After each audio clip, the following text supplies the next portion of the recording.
Eu estava na aula passada, eu vou terminar nessa, eu sempre faço promessas que depois não cumpro, mas essa eu acho que é fácil, vou terminar nessa mesmo.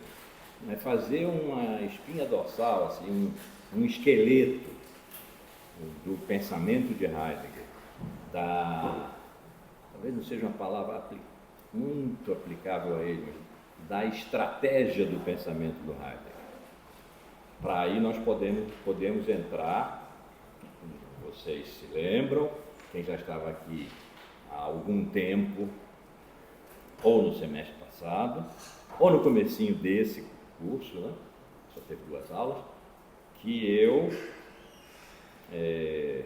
e aí eu tenho que falar na primeira pessoa, tem que ser uma coisa um pouco biográfica, porque senão o curso não faz sentido, ou não faz tanto sentido. Eu levei a vida inteira, e a vida inteira significa os 52 anos que eu sou professor aqui, né? E mais um tempo para trás, porque eu fui chocado pela filosofia, pela história da filosofia, trombado por ela, e como eu digo à minha mulher, Tereza, é o único amor que eu tenho, mais longo do que o que eu tenho por ela, que é de 54 anos, felizes, que é o da história da filosofia, porque começou com 12 anos. Né? E aí, cabeça ainda mole, eu tive um imprinting aristotélico, metafísico aristotélico, meu inconsciente, por mais que eu lute com ele, é metafísico aristotélico. Então, a questão da minha vida toda, que pode ter apareceu, das mais diversas formas, títulos, inclusive porque eu tinha que agradar o CNPq, senão não teria bolsa, né? E apareceu das mais diversas formas, mas sempre foi um só. Aliás, Heidegger dizia, só uma questão do pensamento, para ele ser, né? Só uma questão. Pode fazer o que você quiser. Vai na ética, vai na carta sobre o humanismo, ele diz isso. A ética é um modo de pensar o ser. Né? Só tem uma questão. Essa questão, para mim, tem sido, hoje dizem que ela não faz o menor sentido mais, mas aí eu estou naquela posição um pouco da Mary Stuart, no Mary Stuart, em alemão, naturalmente, não chama mais Mary Stuart, do Schiller, né, que chamou o pajem e disse, vá dizer ao rei que não traia os sonhos da sua juventude. Então eu estou aqui não traindo os sonhos da minha juventude, insistindo nesse tempo dos simulacros, simulações, pós-verdade, deepfakes e essas coisas todas, né, que constituem a minha época e o motivo para nós termos que continuar a pensar além do que foi pensado, porque há muito pensável além do pensado. Né? Então, meu caminho estava indo por aí, pensar o pensável ainda não pensado, junto com aqueles que maximamente pensaram, e que, no meu caso, foram, pela ordem de apresentação, Heidegger, ao qual me parece que eu estou voltando com armas e bagagens, Foucault, que eu usei para fugir de Heidegger, do abismo da coisa, como na época eu chamei para mim mesmo, o abismo da coisa, das Ding, era um negócio que eu era ateu na época, então isso me parecia Deus, era uma coisa estranha. Fugi uns 15 anos por Foucault, mas assim, diz Gellia, sempre o Heidegger estava ali, porque eu fui aluno, tenho essa sorte diz pouco, eu fui aluno de Emanuel Carneiro Leão, que foi aluno de Heidegger, não foi discípulo, sim, também, foi aluno de Heidegger, então eu nunca me afastei muito, né? Lembro aquele poema do Drummond, de mãos dadas, não nos afastemos muito, vamos de mãos dadas. Eu fui meio de mãos dadas, uma mão, né? e de resto um pouco assustado, né? Aquele pensamento que me parecia assim tão... Se me agarrou, eu não consigo mais escapar dele. Estou voltando, eu acho, e estou feliz com isso. Saí pelo Foucault. Você quer perguntar uma coisa? Não, é só saber se o senhor vai voltar ao Foucault no próximo... Bom, a pergunta é sempre... Mas agora eu repito aqui, porque não foi uma pergunta teórica. Né? É uma pergunta. se eu vou voltar ao Foucault, não, eu vou voltar ao Foucault, porque, como vai fazer mais sentido quando eu continuar explicando isso que estou explicando, eu estou perguntando aos meus mestres uma coisa, e os meus mestres são, por ordem de entrada em cena da minha vida, Heidegger, Foucault e Nietzsche, por ordem de entrada em cena cronológica e que depois veio a fazer um efeito muito, um sentido muito grande para o meu a pensar, né? Nietzsche. Então, o semestre passado foi Nietzsche, esse semestre é Heidegger. Desconfio que a gente vai ficar no Heidegger no próximo semestre, algum tempo ainda, e depois será o Foucault.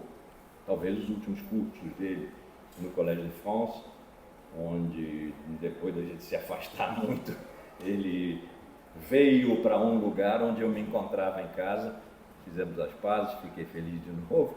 Talvez um desses cursos, esse que tem um nome tão lindo, o último curso dele, já no ano em que ele morreu, 84, A Coragem da Verdade. Talvez. Bom, vamos ver, a ver. Então, a minha questão sempre foi a de que, sendo óbvio, mas é que deixou de ser, parece, sendo óbvio que há uma realidade aí fora, que há, inclusive, um aí fora, que é um grande perigo para o pensamento e para a vida, que precisa ser pensado, o aí fora. Porque nós expulsamos a natureza, por exemplo, para o lá fora, o lá longe, porque ela é caótica, porque ela é perigosa, porque ela é múltipla demais, ela pode nos engolir, nos indiferenciar, afinal nós, Camões, esse bicho da terra tão pequeno, nós que Aristóteles definiu como animais racionais, e nós nos esforçamos uma barbaridade para tirar o substantivo e ficar só com o adjetivo. Mas há pouco tempo atrás ainda, pelo menos, nos definíamos como racionais, animal nós esquecemos. Né? Até que o morcego nos beijou, até o beijo do morcego, até o começo da pandemia, nós tínhamos mantido a natureza competentemente fora. Fizemos grandes sistemas de pensamento fechadíssimos, onde tudo se explicava relativamente uma coisa a outra, a metafísica pela lógica, a ética pela metafísica. Aí estou pensando em Aristóteles, sobretudo, que foi o grande fabricante de sistemas, mas depois Kant, Hegel, que foi o último. Mas alguma coisa ficava de fora, porque existe essa linha do fora, né? E o que ficava de fora? A vida, caramba. A vida e o mundo. Ficavam fora, porque eles estão dentro dos sistemas como conceito, como ideia, como definição, essência, etc. Né? Bom, isso quebrou desde o século XIX, as marteladas do Nietzsche, como filosofar a golpes de martelos, disse num livro chamado O Crepúsculo dos Ídolos. E os ídolos eram a filosofia, a moral e a religião, pau em todo mundo. Acabou isso de sistemas. Mas, e ficou a intuição tão óbvia, né, de que existimos nós, os humanos, e existe o que nós não somos. E que o nosso ethos, sentido originário da palavra, quer dizer, os regimes de habitação do humano entre aquilo que ele não é, todas as coisas, a natureza, os deuses, tudo que não é humano, os animais, as fantasias, os centauros, nós habitamos entre esses, e isso é real, a definir real. Claro, esse foi o trabalho todo da filosofia, né? Chamou-se ser, chamou-se mundo, todas as coisas do mundo, as criaturas, os objetos, quando a ciência entrou em cena, então, defina-se real, nenhum problema aí. Mas que há um real, e que ele é subsistente a nós, insistente, insiste em ser o que ele é, consistente consigo mesmo, ele é mesmo o que ele é. Seja que nós o conheçamos, seja não. Isso, da época moderna, 17 para cá, se tornou um problema. Como assim?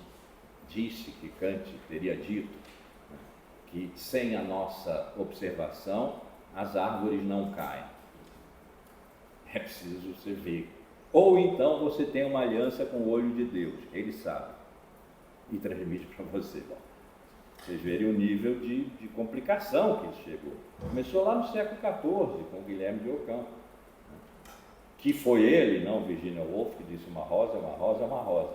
E o que isso quer dizer? O conceito de rosa, a essência de rosa, não tem nada a ver com a ontologia. A rosa é uma rosa e nós a intuímos. Temos uma apreensão intuitiva, simultaneamente, sorte nossa, sensível e intelectual. O resto, o conceito, a essência, o nome, é problema de semiologia. E aí começou um quebra-pau entre os realistas, né, e os nominalistas. E os nominalistas venceram no modo da ciência, da matemática. E, vamos ver. Hoje nós somos salvos pela cosmologia, mas isso eu não sei se vai chegar nesse curso.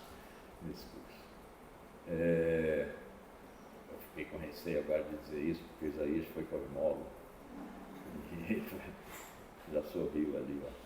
Bom, somos salvos pela cosmologia. Então, essa evidência altamente contestável hoje, né, quando se fala em simulações, simulacros, Baudrillard, o meu pós-moderno de preferência, eu fiz meu pós-doutorado com ele, mas ele não queria ser pós-moderno, nenhuma intenção, simplesmente as coisas se passaram assim. Ele disse, não, mas eu digo essas coisas e tal, que acabou o real, que não tem mais sujeito, que não há mais verdade, mas assim, eu não fazia questão de dizer isso, é que as coisas se passaram assim. Então, Baudrillard tem um texto chamado A Precessão dos Simulacros. Os simulacros antecedem o real e produzem um hiperreal, que é, como ele diz, um filósofo escritor, né? Um real sem atmosfera, sem nenhuma referência a um fora qualquer, não há mais referência. É como se um mapa não representasse mais aquilo de que ele é mapa. Esse é um exemplo mesmo que ele dá. Consequentemente, ele não é mais um mapa. Ele é um território, mas é um território hiperreal, porque não tem mais representação, não tem mais referência para fora. Então, os pós-modernos já começaram esse enrosco todo. Mas a intuição de que há algo real é o que nos faz não atravessar. Os cariocas têm seu jeito, mas não atravessar uma rua com um sinal aberto contra nós, né, de costas, sem óculos. Seremos atropelados. Há um real. E esse real é o que ele é, parece ser o que ele é o que ele parece ser o que ele não parece ser o que ele é. Ele vem primeiro e nós corremos atrás, nós temos que interpretar, nós o queremos não só para o conhecimento, queremos para a ação, queremos para a vida, queremos para o coração, como eu digo, o pensamento tinha que subir daqui para cá e não ao contrário. Nós queremos o real, para isso temos que interpretar, nas interpretações erramos ou acertamos. E é isto que tem se chamado, um belo nome, que me emociona quando eu leio o escrito, em algumas línguas, em alemão, em francês, em espanhol, em português, que é verdade. Então, a questão da minha vida sempre foi, real é verdade, o real é a sua verdade, o real que se esconde e onde nós vamos procurar uma verdade que lhe pertence, o real que se mostra e que se dá dadivosamente, o real que se esconde de tal modo que nós temos que ir lá e impor a ele alguma coisa, e nessa coisa que lhe impomos, descobrir, muitas aspas, sua verdade, que é o que a tecnologia faz, torcer a realidade em nosso benefício, as tecnologias. E aí hoje dizem que não é possível mais, que não é assim, que a filosofia acabou. Heidegger diz isso no texto que na próxima semana é dia 4, né? Eu vou fazer aí uma pequena intervenção. Hein? É 2? 3. Eu acabei de marcar uma coisa que dia 5 é sexta. Ah, então tá. Então 3. Ah, tá bom. Então eu vou matar a aula da graduação, não a de vocês. Tá bem? Então, na próxima semana, nós vamos começar a ver a célebre entrevista do Heidegger ao Der Spiegel, que ele pediu, que ele pediu para só ser publicado depois da morte dele. E que foi publicada com um título: Já só um Deus poderá salvar. É uma porrada essa entrevista. Maravilhosa. Tem coisas difíceis de engolir, né? Mas é uma grande entrevista. E ali nós vamos ver que ele disse: não, a filosofia deu o que tinha que dar, acabou. E Der Spiegel então pergunta: mas quem tomou o lugar que a filosofia ocupava? Certamente não é o mesmo lugar, mas quem tomou esse lugar de ponta? Ele disse: a cibernética. Ele está falando de dentro do ambiente da técnica moderna, como ele chamava, da essência da técnica moderna, que é a nossa. Não é moderna no sentido do século XVII, XVIII, é a nossa, é agora, século XX. Ele viu tudo. Como eu costumo dizer, ele não tinha Revolução 2.0. Ele morreu em 76, mas ele viu. As grandes antenas dos grandes filósofos vêm. Então ele estava falando nesse contexto.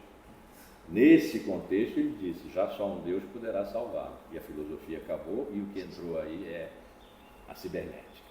Então esse texto a gente vai ver na próxima aula, pelo tempo que for.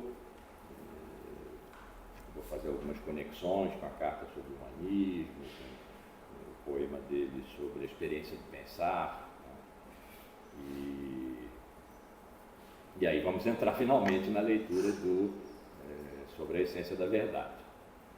Mas bom, vinha eu com a minha questão.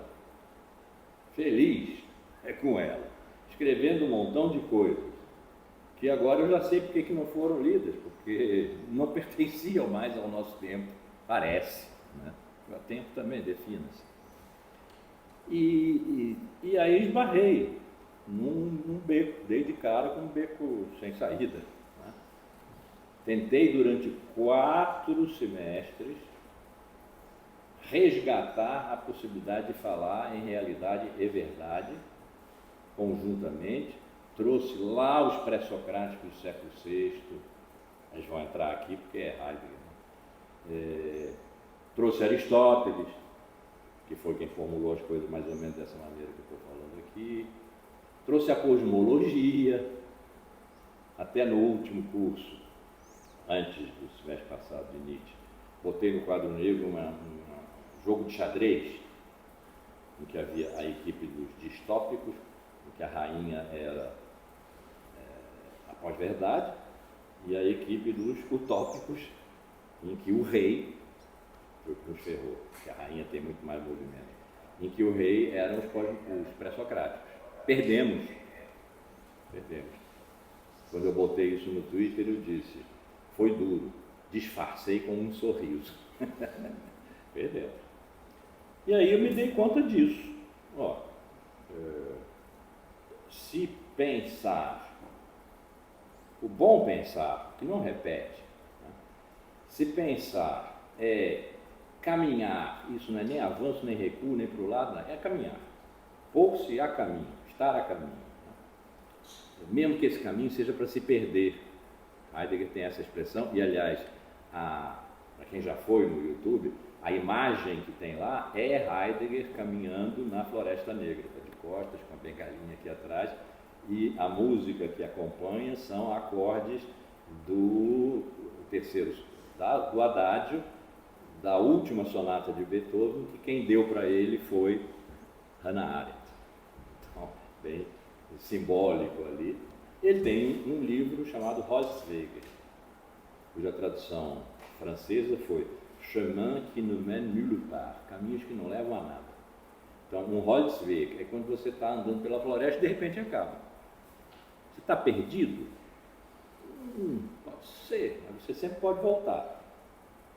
Então, quando depois de não conseguir avançar no pensável, quando eu fiz a experiência, por isso desculpa, eu estou falando em primeira pessoa, mas tem que ser, senão não se entende o que ele está fazendo aqui, né? Quando eu fiz a experiência, que foi dolorosa, depois eu me sorri, disfarcei, mas depois voltei a minha, como é o hormônio da alegria? Serotonina. Voltei a minha serotonina de origem e pronto, estou aqui. Mas quando eu fiz a experiência de que o pensável para mim tinha chegado ao seu limite, foi uma dureza. Porque eu ainda tenho uma expectativa, aí tem até projetos, de mais uns 20 e poucos anos de vida ativa. Eu não quero, eu estou aposentado do ponto de vista formal, mas eu não quero me aposentar de pensar e botar um pijama e jogar danos com os velhinhos do aterro, ali, o homem em frente ao aterro, né? Eu continuo pensando, mas não quero repetir. Então, bom, fiquei ali espantado. Sócrates disse que é o espanto que move o pensamento, mas eu fiquei imobilizado ali por um tempo. Tem saída o beco? Óbvio, é a entrada. Por onde a gente entrou no beco não pode sair. Agora, sai de marcha ré, ou dá a volta, não está fazendo... a gente desfaz os seus passos e repete. Eu não queria repetir. Então, fui perguntar, primeiro a Nietzsche, meu mestre, o que eu faço aqui? Estou frito. No prólogo do Zaratustra, ganhamos umas coisas lá, está no YouTube, quem tiver interesse, vai lá dar uma olhada.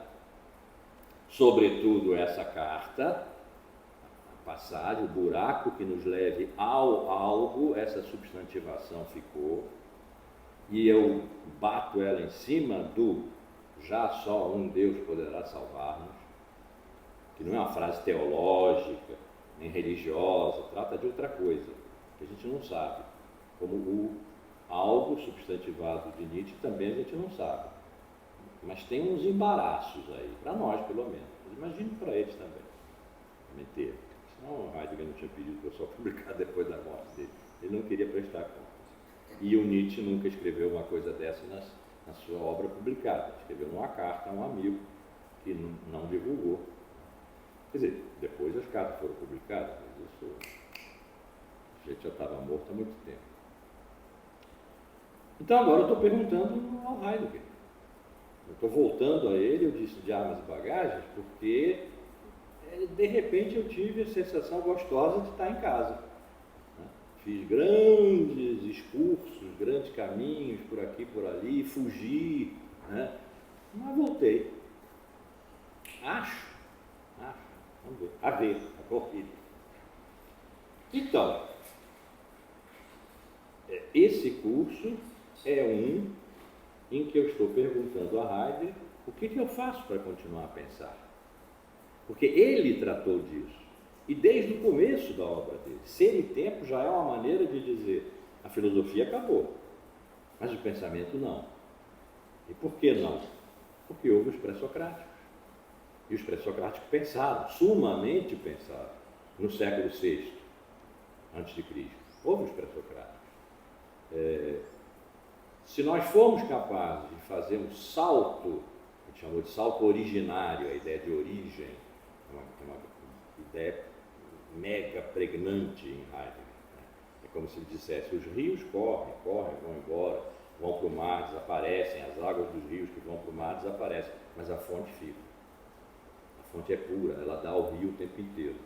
Se nós conseguirmos ir nos banhar na água da fonte, isso significa dar o salto originário por cima da história toda da filosofia ou da metafísica, como ele chamou, assimilando aquilo de que Aristóteles trata nos livros que depois foram chamados de metafísica, como o núcleo central, o coração pulsante de toda a filosofia.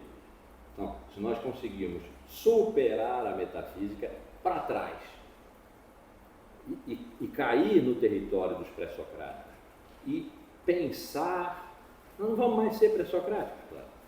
Pensar como, quem sabe, talvez tenham pensado os pré-socráticos, dos quais nós só temos fragmentos, que eles não deixaram escritos, que foram catados no século XIX por dois filólogos, Dietz e Krantz, por isso tem sempre um DK na frente dos fragmentos pré-socráticos, mas foram catados aqui em Platão, em Aristóteles, Sexto Empírico, Diógenes de Laércio, Alexandre de Afrodísia, Orígenes, né?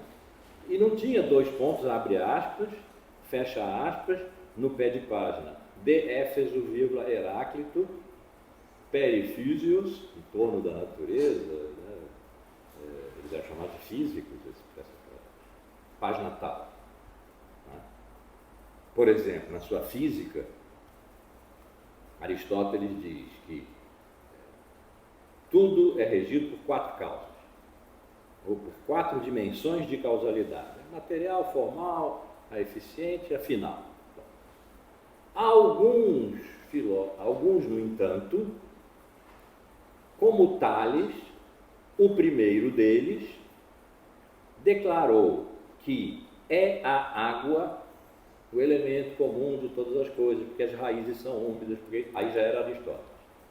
Dietz e Krantz foram lá e recortaram: é a água. Esse é o fragmento que nós temos de Tales. Temos a menor ideia de se ele disse isso, não é? Mas faria sentido. Bom, teria sido a primeira pergunta filosófica: o que é? Hegel diz isso. A primeira pergunta filosófica. Tales respondeu: é a água. A resposta não importa, importa que ele se incomodou com, na imensa dispersão de ser tudo, algo estar ordenando as grandes multiplicidades, pertencendo a todas. E como nada não é, isso é ser.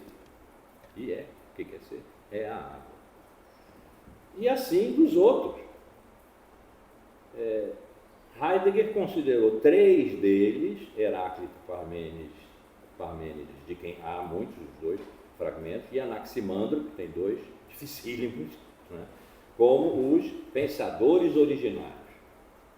Se nós conseguíssemos, porque ele abandonou, mais tardiamente ele abandonou esse projeto, mas se nós conseguíssemos retornar ao pensamento dos pensadores originários, o que significaria ouvir esse pensamento num grego que não é o de Platão, que efetivamente não é o de Platão, porque entre o século VI e o século IV, a língua grega teve grandes alterações, mas era o grego ainda. O que há é que Platão interpretou, todo mundo interpreta, né? Platão interpretou, por exemplo, Heráclito e Parmênides como chefes de escolas opostas.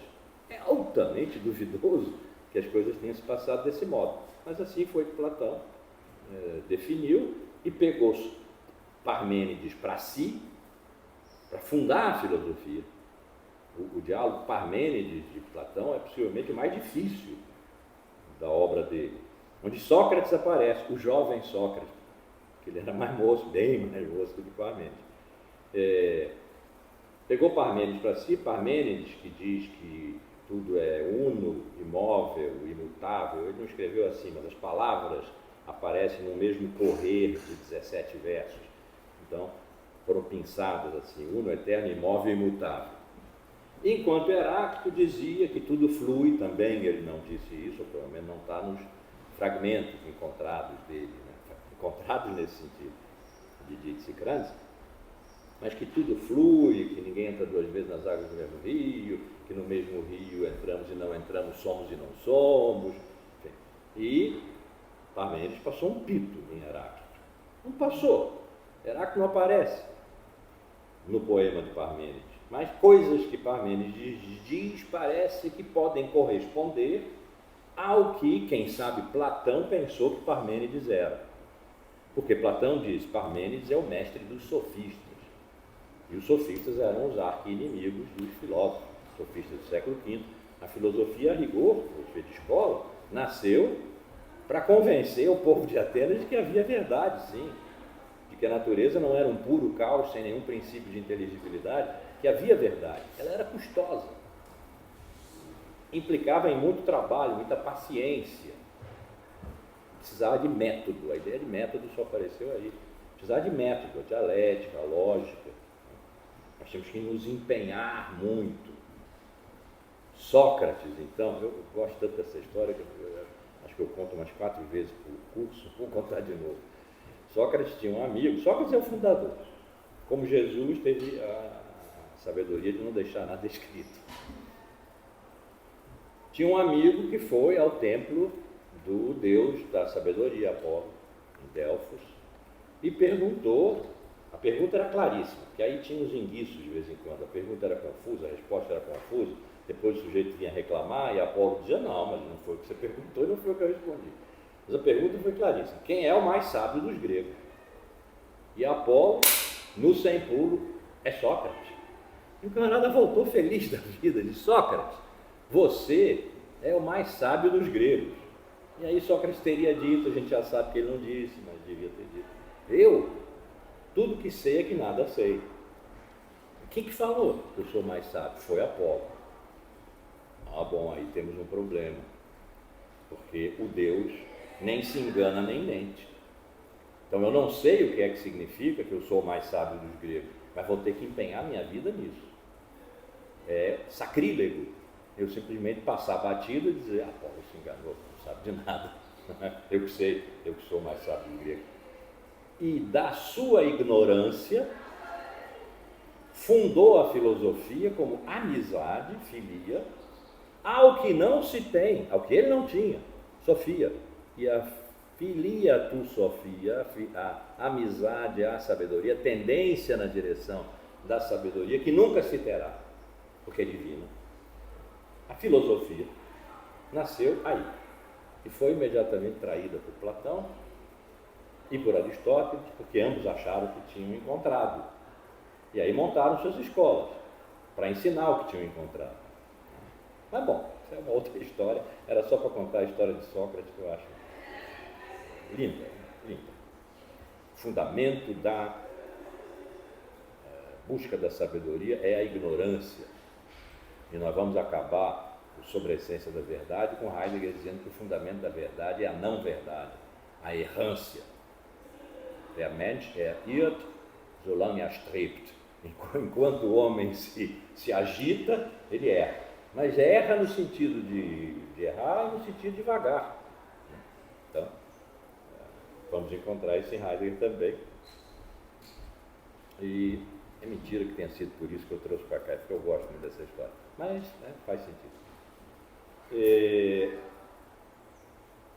Então, sobre a essência da verdade, que afinal é a questão. Porque quem diz verdade diz aquilo de que verdade é verdade. Aquilo de que a não verdade, como foi definida a verdade, foi necessário admitir o erro, a não verdade. Aquilo a que a não verdade se refere como não sendo um grande indício para o pensamento. Porque então é preciso passar a fazer prova da verdade. Prova real, prova dos nove. E isso é o que não se faz mais hoje. A definição de pós-verdade no dicionário de Oxford, 2016, como sendo a palavra daquele ano, e que eu estendo para ser a palavra da nossa época, começando lá nos 80 com os pós-modernos e até hoje. A definição de pós-verdade é, quando você vai, é no espaço público, né? Quando você vai tomar uma decisão, os fatos objetivos valem menos do que as opiniões e crenças. Nós estamos vendo isso, as polarizações decorrem daí. As imensas polarizações políticas, culturais, familiares, tudo, né? Decorre daí. A Terra é redonda? Não, a Terra é plana. Não, eu provo para você que a Terra é redonda. Não precisa provar não, porque essa é a sua opinião. Muitas vezes a gente já ouviu isso.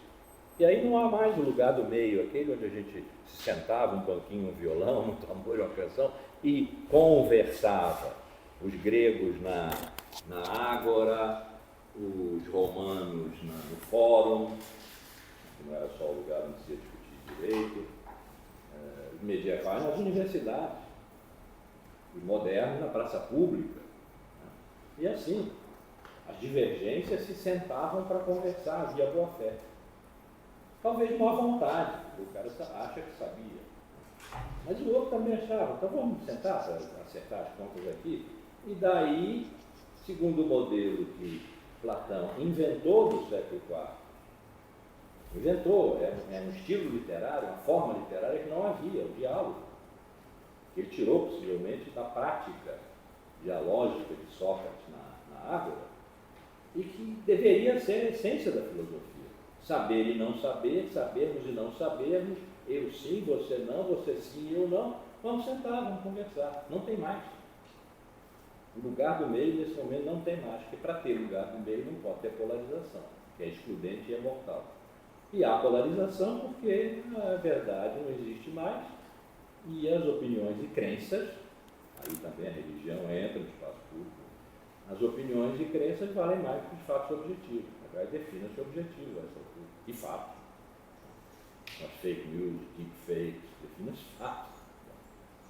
Então, nesse ambiente que é o nosso, em que nem se fala mais de verdade e erro,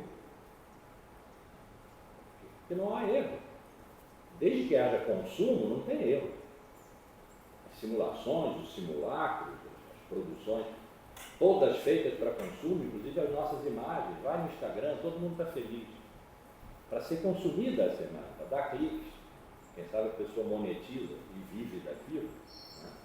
É o consumo que conta. Não é a verdade. É o consumo que conta. O mundo virou um grande mercado de tudo. De tudo. Bens e serviços, que já era, mas pessoas, subjetividade, sexualidade, sonhos, tudo se vende e se compra. Verdade fica aonde? Onde, perdão? Aonde? Onde é uma coisa que ele está perdendo nessa diferença. Fica onde a verdade?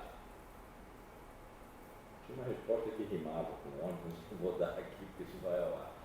Não fica em lugar nenhum. Não há mais. Verdade não há mais. Então, para quem passou a vida toda atrás da relação, no mais das vezes altamente conflituosa, e que bom, porque isso é que dava trabalho ao pensamento, entre real e verdade, fica sem ter o que dizer. O silêncio se instala aí. Heidegger falou também sobre as virtudes do silêncio, não sei se vai falar. Então, com esse pano de fundo, o que eu estava fazendo, eu prometi que eu ia acabar nessa aula, mas vou.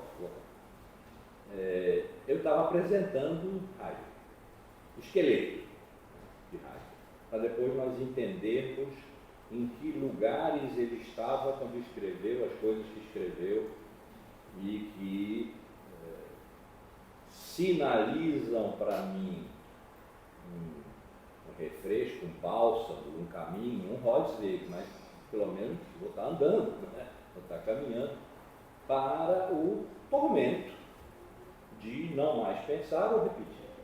Não me serve.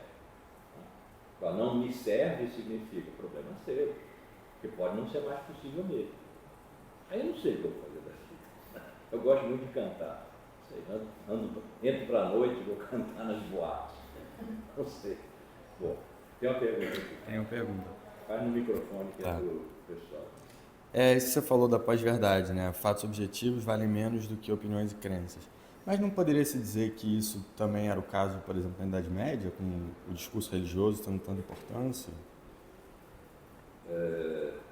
Vou repetir aqui porque vocês não ouviram, né? O pessoal do YouTube vai ouvir, vocês não. Se essa questão de opiniões e crenças valendo mais do que os fatos objetivos, não ocorria também na Idade Média, com a religião como verdade, etc. Não. Porque na Idade Média, ou já até antes, desde a Antiguidade Tardia, Patrística, né, século I ao VIII, o grande Santo Agostinho no século V, antes do começo filosófico da Idade Média. A Idade Média começou para a política no século V, quando cai o Império Romano, para a economia no século VI, mais ou menos, quando entra o feudalismo. Mas para a história dos paradigmas filosóficos, eu entendo que começou no século IX, depois do fim da patrística agostiniana, no século VIII. O que é que se dizia aí? Quando Aristóteles tinha sido recuperado, porque Aristóteles ficou 11 séculos fora do Ocidente. E ele só entrou porque os árabes, depois da visita de Alá, do anjo Gabriel, arcanjo, a Maomé, e uma nova sabedoria que apareceu ali, e os árabes resolveram, além de unificar as tribos na Península Arábica, que já era grande resultado, expandir essa nova sabedoria, essa nova crença. E foram a Bizâncio. Bizâncio, hoje Istambul, né? Bizâncio foi a cidade que recolheu a Grécia, que substituiu Atenas como centro da cultura grega, depois que Alexandre, o Grande da Macedônia, do qual Aristóteles foi preceptor, morreu e começou uma caça às bruxas dos seus seguidores, né? E obras queimadas e escondidas. A metafísica de Aristóteles foi encontrada na adega do bisneto, tetraneto, de um aluno de Aristóteles. Não se conhecia. Conheciam-se os diálogos, que ele escreveu diálogos. Ele foi aluno de Platão, dos 17 anos até o fim da academia, quando Platão morreu. E conheciam-se os diálogos dele, que depois se perderam. E o que ficou? O que os romanos encontraram na Grécia, né, escondido. E não apareceu. Mas os árabes trouxeram quando resolveram invadir a Europa pelo sul, o sul da Espanha, o sul da Península Ibérica e de Portugal. E encontraram um bispo tolerante e sábio que montou uma escola de tradutores em Toledo, onde havia cristãos, muçulmanos e judeus, que traduziram todo Aristóteles, que depois entrou na Europa, pelo século XI, quando foi proibido pela Igreja, o XII, quando foi tolerado, e o XIII, quando se tornou obrigatório. E passou a ser chamado o filósofo. Não precisava mais dizer quem era Aristóteles. Então, na Idade Média, Aristóteles já recuperado, e acrescentada não a Aristóteles, mas ao pensamento grego, à cultura grega, a ideia de criação, que não é uma ideia grega, é uma ideia judaica. Na ideia de criação está que tudo o que há está na mente de Deus como ideia, quase como Platão diria. Deus, isso é Santo Tomás, acrescenta as ideias das coisas, que são, na verdade, a essência das coisas. Acrescenta, faz um suplemento de existência. Senão elas não existiriam, não haveria ente, não haveria ser, como na época se chama. Não haveria ente. Então há um suplemento de existência que Deus faz. Isso é a criação. Aí enroscou filosofia com teologia. A grande suma teológica de Santo Tomás não dá muito para distinguir uma da outra. Então, enroladas uma na outra. De modo que o ato da criação é o mais objetivo que pode haver. Deus passa de dentro para fora o mundo, que não era obrigado a criar. E o mundo, todas as coisas, são criadas à imagem de Deus, porque Deus não tinha um espelho, uma outra imagem para olhar e ficar aqui construindo o mundo segundo aquela imagem. Senão aquela que seria Deus. Deus criou segundo si mesmo. De modo que tudo contém em si, da maneira mais imperfeita que há, a imagem de Deus. E aí está a sua verdade. Isso é nos termos da Idade Média. A gente nunca pode se deslocar do tempo, né? Embora nós disponhamos de todo o tempo ao tempo todo, portanto não precisamos fingir que somos medievais, que não sabemos o que vai acontecer depois, porque nós sabemos. O futuro dos medievais é o nosso passado, mas tentar entendê-los no contexto em que eles pensaram, senão todo mundo vai ser condenado. Todo mundo.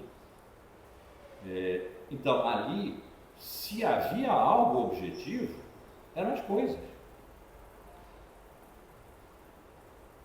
A questão 16 da Suma Teológica de Santo Tomás trata da verdade. E a pergunta é se a verdade está mais no intelecto ou mais na coisa. Às vezes é uma questão ponderável, né? Porque é bem possível que a verdade esteja nas coisas, porque elas são criaturas. E também no homem, porque o intelecto é o que faz do homem a criatura mais semelhante ao Criador, que é puro intelecto, etc.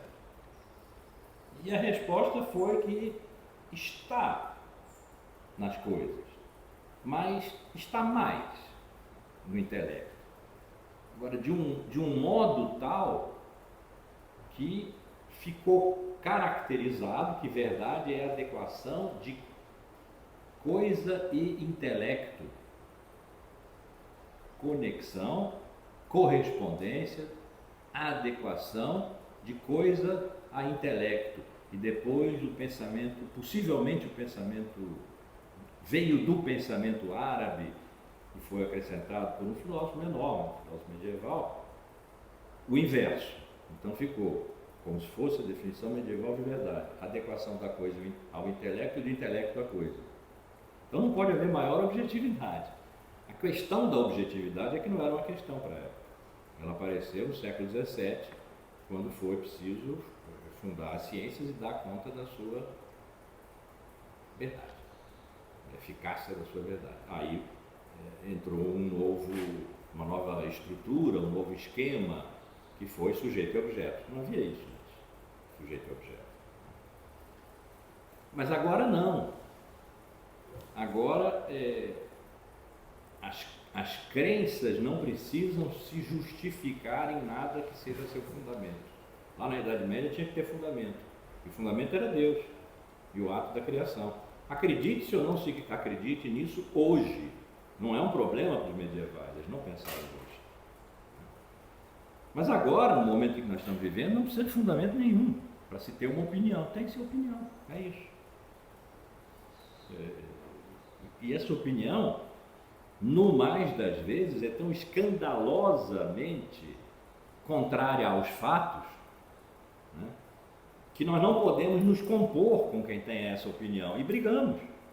As famílias se separam, deixam de frequentar os grupos de WhatsApp, não vão mais ao jantar de Natal, por causa de opiniões totalmente infundadas, de parte a parte. Essa acusação é feita de parte a parte, porque não é preciso mais fundar uma opinião, dar fundamento a ela. Aliás, até porque os pós-modernos já tinham dito, nas décadas de 80 e 90, não há mais fundamento, porque não há mais absoluto. Não há mais fundamento, não há mais verdade, são absolutos. Então estamos aí, Tereza. Estava sentindo falta das suas perguntas. Eu tenho uma questão que, por exemplo, a linguística resolve na teoria do signo através da questão da mediação entre a coisa e a representação da coisa, que seria uma analogia ao intelecto ou não.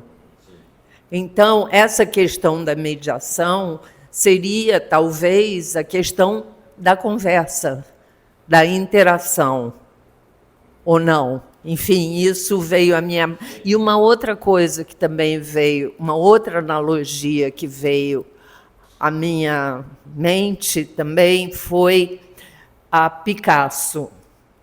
Picasso passou por todo o cânone clássico para poder chegar à revolução que ele colocou nas artes plásticas. Mas é mais ou menos a filosofia, quer dizer, no momento temos o pensamento, voltamos aos pré-socráticos, mas não temos como prescindir de toda a filosofia. Faz algum sentido essa analogia? Todas as suas perguntas fazem sentido. Você pode ficar com o microfone aí, que você vai fazer a próxima imagina. pergunta. Vocês ouviram? Não, né? Bom, então, são duas perguntas. É bom repetir, porque deu para ouvir mal. Eu vou repetir. Então, a primeira pergunta na linguística moderna, haveria uma solução para essa questão de realidade, verdade, etc., que é a ideia de mediação que o signo faz em relação ao real lá fora, que Saussure chamou de... Saussure é o pai, chamou de referente. Então existe o referente lá fora, uma árvore real, mas agora nós estamos naquele momento de definir real, né? É uma árvore lá fora, nós representamos a árvore para nós, mas agora também precisamos justificar a representação, deixa de ser óbvio. Representamos para nós a árvore, isto é o seu significado. O significado é relativamente motivado. O conceito de árvore, a essência de árvore, o trabalho da filosofia dá o significado, que seria a verdade da árvore, que precisa ser expresso. Essa expressão é um significante. Árvore, baum, Tree. esqueci das outras, tree, Árvore. árbol, né? Árvore, são significantes distintos, às vezes muito distintos. Baum e tree, baum, tree e árbol, são muito distintos.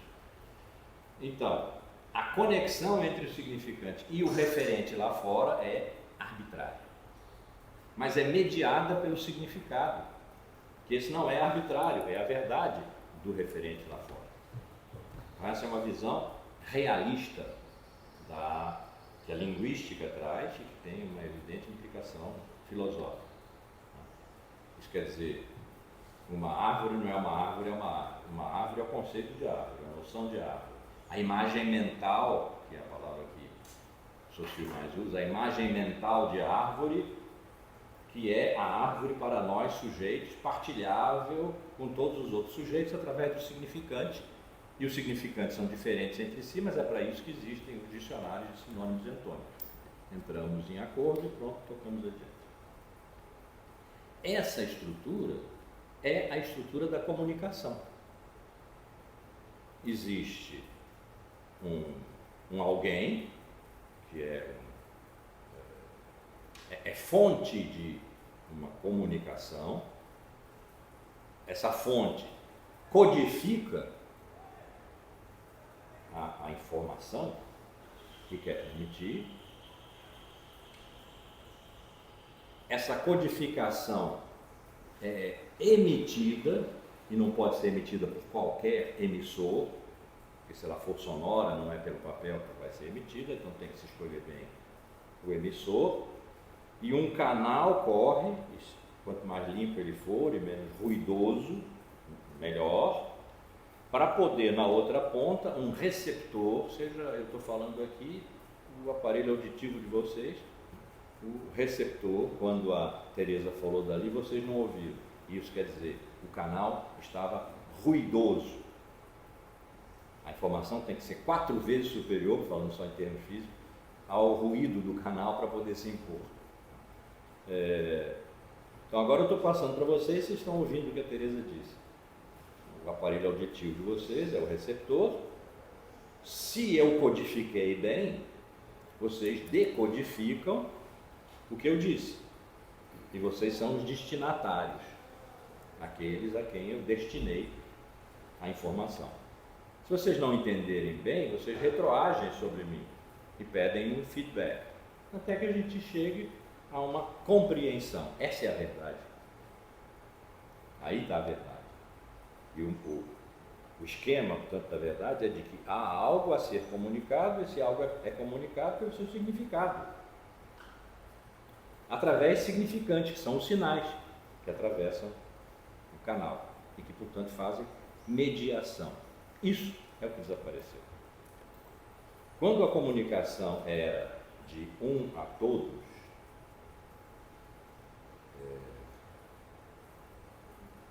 ou de um a um, comunicação interpessoal, de um a todos, comunicação de massa, isso vigorava. Quando a comunicação é de todos a todos, todo mundo comunica, quer dizer, todo mundo recebe, todo mundo emite, o apuro da mensagem para ser decodificada tende a desaparecer. Por isso, quem frequenta redes sociais como Twitter, por exemplo, X, ou Twitter, o melhor que faz para a sua sanidade mental é sair, porque as pessoas não se entendem e brigam alucinadamente. É um lugar de ódio, é um lugar de ódio, porque a estrutura realista da comunicação, como mediação de significados significantes, de código a código, através de sinais, que são os significantes, né, desapareceu. Nós ou bem estamos em trânsito, ou o trânsito já acabou, de uma cultura da comunicação para uma cultura da informação. Da informação para consumo. Informação para consumo. Segunda pergunta da Teresa foi Picasso. Nós conhecemos o Picasso que reproduziu toda a arte anterior à sua, a que viria a ser sua, e era melhor do que os camaradas que ele copiava. Rompeu com isso então, que é mais ou menos como um retorno ao pré-socrático, rompeu com isso, né?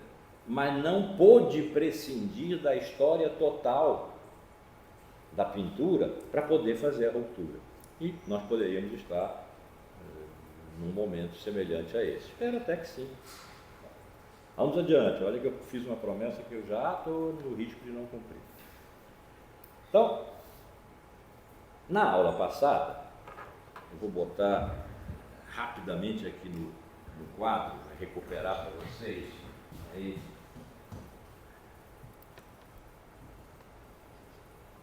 vocês me digam se vão ver, porque agora eu estou usando um pivô preto. Tá?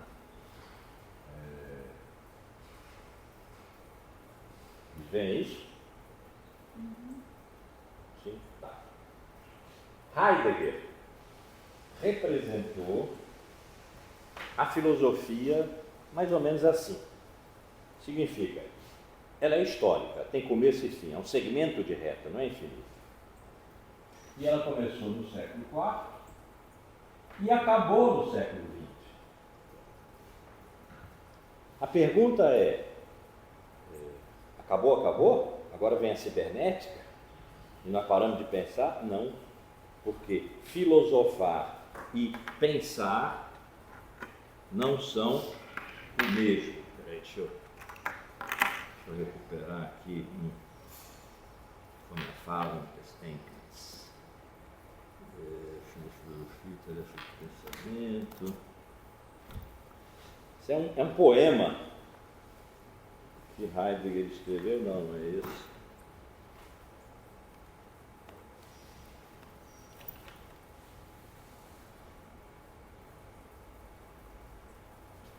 Onde está?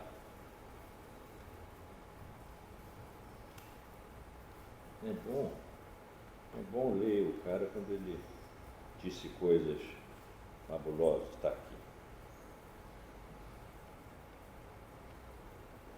Sobre o pensamento. Né?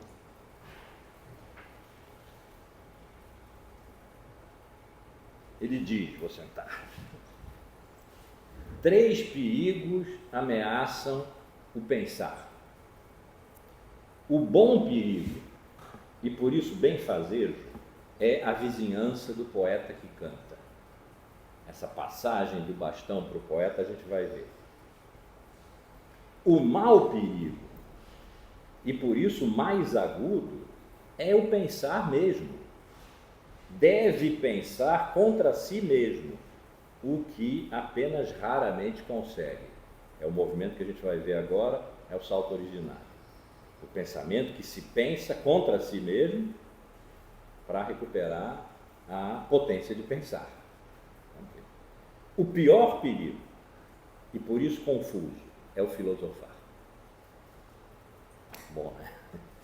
Então, começou no século IV, acabou no século XX, mas com isso nós perdemos a faculdade de pensar, que é o que nos dizem hoje. Sim, perdemos. Nós temos, o negócio é consumir, é fazer, é fabricar, né? É produzir. A gente vai ver, produzir tem uma etimologia, que nós vamos ver ensaio de Heidegger, que eu me esqueci de dizer, mas vai anteceder sobre a essência da verdade, que é a questão da técnica, que remete à verdade, como foi vista pelos gregos produzir. Bom, mas isso é uma ironia que, no momento certo, a gente vai fazer com os que dizem que nós não podemos mais pensar, que o negócio agora é produzir e deixe de ir a cabeça nas nuvens. Me agrada muito a cabeça nas nuvens. O meu detetive favorito é Maigret, não é o não, aquele que coletava todos os dados, depois recolhia o pessoal. E, oh meu Deus, da Agatha Christie. Poirot. Não é o Poirot, que era todo aqui. É o Maigret que chegava no meio do lugar do crime, sentia, tinha um cachorro amarelo passando ali, tinha um sujeito sentado tomando um Pernod ali no outro lado, ele sentava, ficava, e os inspetores dele perguntavam: comissário, o que o senhor está pensando? Ele disse: nada. Mas no fim não, desde o começo ele sabia. Tinha era que montar o processo, porque tinha que levar à justiça e tal, tinha que fazer provas, mas ele já sabia. Então essa intuição, a potência da intuição, é uma grande potência para o pensamento. E se eles querem nos dizer que a razão raciocinante acabou e agora só dispomos de uma razão instrumental, diga. Heidegger nos diz que é possível continuar a pensar, porque antes do século IV, no século VI, os pré-socráticos pensaram. O que houve aqui no século IV foi que os filósofos, Platão, Aristóteles e tal, eu vou super abreviar aqui, esqueceram o ser. Continuaram a usar a palavra, mas aí é o ser disto aqui, o ser disto aqui, são diferentes. Aí já está se falando de essência. Os pré-socráticos não poderiam fazer uma pergunta: o que é ser, afinal de contas? Pode fazer a pergunta: o que é o ser disso aqui? Vai se encontrar pilotidade e saber que isso aqui é um piloto. Os pré-socráticos não, a questão de ser, verbo no infinitivo, infinitamente verbo, neutro, porque ser não quer dizer coisa nenhuma, cantar quer dizer uma coisa, dançar, amar, beber, quer dizer coisas. Ser não, você tem que tentar ser o quê? Ser piloto. Mas aí você já saiu dos pré-socráticos. Então a pergunta: o que é ser, não é uma pergunta pré-socrática, é uma pergunta filosófica, que esqueceu a grande questão de ser. Vamos ver qual é com Heidegger, dos pré-socráticos. Então, nós seremos capazes de pensar, de continuar pensando, se formos capazes de vencer o esquecimento de ser. E o esquecimento desse esquecimento, porque se Platão e Aristóteles ficassem o tempo inteiro se lembrando de que esqueceram ser, eles não iam adiante, estariam sempre em dívida. Eles se esqueceram de que esqueceram, porque eles continuaram usando a palavra, continuaram fazendo o que eles supunham ser o mesmo movimento de Parmênides para Platão, não de Heráclito, que era o mestre de sofistas, né? E depois tudo foi na mesma linha. Parmênides ficou o pai fundador textual, que Aristóteles não deixou nada escrito, da filosofia, até agora mesmo, até pouquinho tempo atrás, pelo menos até o século XIX. Se nós pudermos chegar aqui para ouvir o pensamento pré-socrático, diferente do que Platão ouviu, só isso, o resto corre por nossa conta, né? Nós vamos reaprender a pensar. Isso se faz, não sei se eu vou sair da... Ainda vem essa coisa? Senão eu ponho mais um pouquinho para cá. Não, dá para ver, né? Dá esse salto aqui, que ele chamou de salto originário, salto à origem. E aí reaprenderemos a pensar. Não vamos mais ser pré-socráticos, mas vamos deixar de ser filósofos, a maneira filosófica. Nós não estamos preparados para isso. Nós não estamos preparados para uma ontologia. Isso ainda está no quadro de visão de vocês? Uma ontologia geral. Que seria a compreensão de ser como questão. E aí de questão como um não abrir mão do que é. Questão no sentido radical do termo. Né? Não questão como uma pergunta, porque isso é aqui. Questão como um radical de comportamento, de atividade, de ser, de sermos. Bom termo. Uma língua em que o infinitivo é flexionável. De sermos, de serem todas as coisas e nós com elas. Onde não tinha linha de fora ainda, nós aqui, ela lá e tal. Para essa ontologia geral não estamos preparados. Mas podemos nos preparar através de uma ontologia fundamental.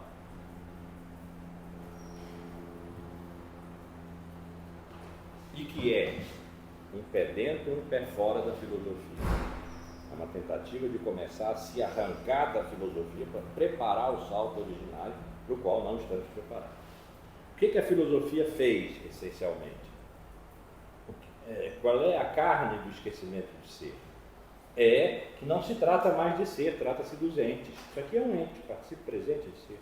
É um ente, ele está sendo, vai sendo. Começou, vai acabar. Isso é um ente. Quando nós perguntamos a ele, terceira pessoa do presente do indicativo, está aqui o dedo indicador, o que é você? Nós estamos fazendo uma pergunta metafísica, estamos fazendo uma pergunta sobre a essência disto aqui. Isto é uma questão no sentido filosófico do termo. Agora, não abrir mão de ser, estar permanentemente na dimensão de ser em todas as coisas e nós com elas, é a grande questão, aí sim, dos pré-socráticos.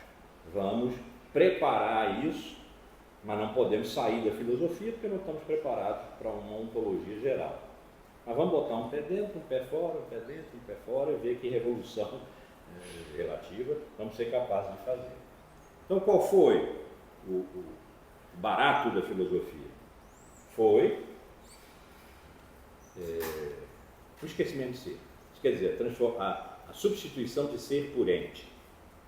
Tudo significa, tudo que é algum ente diferente de todos os outros entes. Não é essa a questão de ser. Né?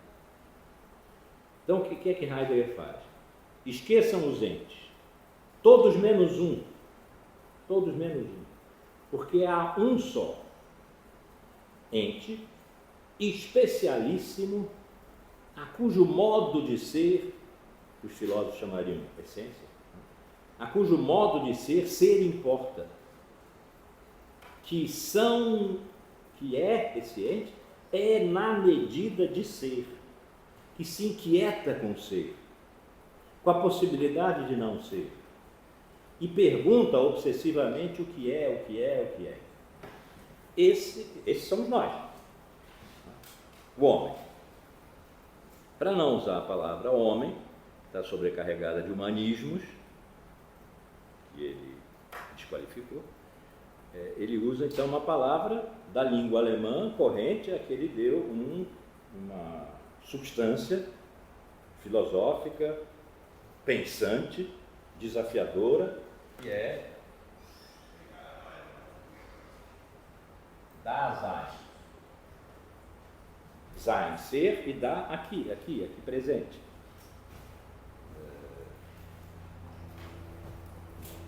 Tem uma brincadeirazinha que se faz com os bebês, pega um carretel, joga e traz de volta, e diz, fora da, está lá longe, agora veio para cá. Então, estar presente. O estar presente somos nós. Somos nós. Estamos presentes a ser, do qual, de que, não sabemos nada. Então ficamos o tempo inteiro perguntando.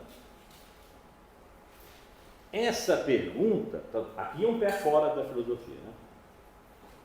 Aqui, de novo, seria um pé dentro. Nós estamos perguntando ao ser o que ele é. De novo, agora um pé fora. Porque essa pergunta não é uma pergunta teórica. É, porque vai estar na filosofia. Mas não é só uma pergunta teórica, ou sobretudo, não é sobretudo uma pergunta teórica. É um movimento em que Dasein, como que um bootstrap, ou como o Barão de Münchhausen, puxando-se do pântano pelos próprios cabelos, né, sem apoio, se eleva acima do que ele, o Dasein, é, aquele ser especialíssimo, cliente especialíssimo, a cujo modo de ser importa, transcende-se. Então, este movimento aqui é um movimento de transcendência. Esqueçam Deus, não é disso que ele está falando.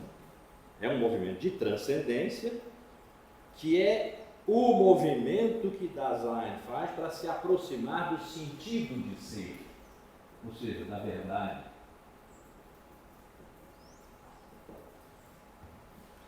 Não consegue entrar nunca, porque o Dasein não é o ser. Não consegue entrar nunca, e o ser não é flexível à razão. Isso foi o que a filosofia fez. Não é mais agora. Então ele insiste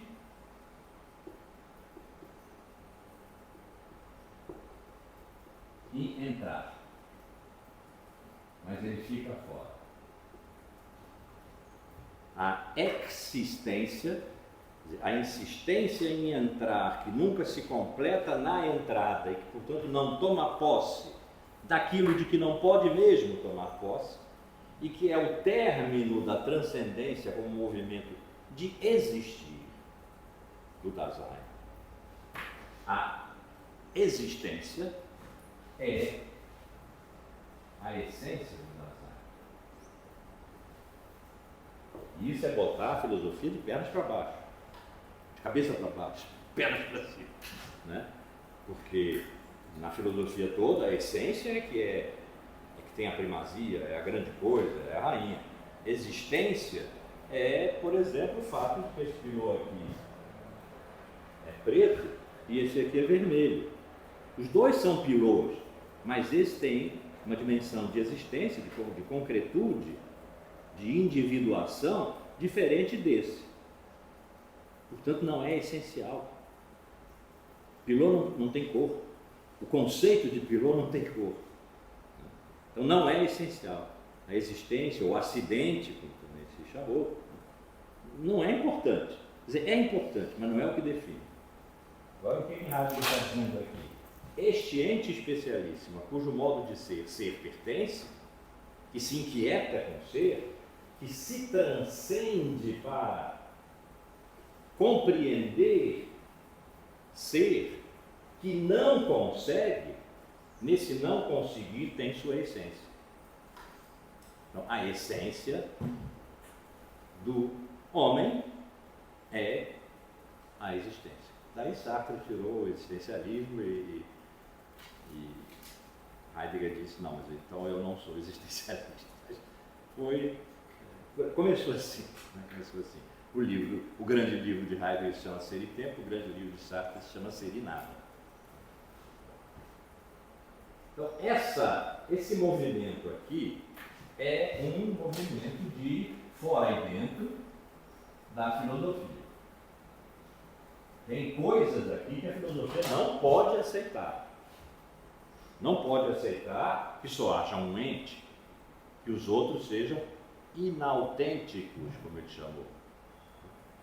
Que só haja autenticamente um ente, que aliás pode viver inautenticamente quando não está empenhado na transcendência e na existência. Ou pode viver autenticamente, o que é extremamente difícil, complicado, doloroso, sofrido, né? Quando se empenha. Essa é a primeira parte de Ser e Tempo.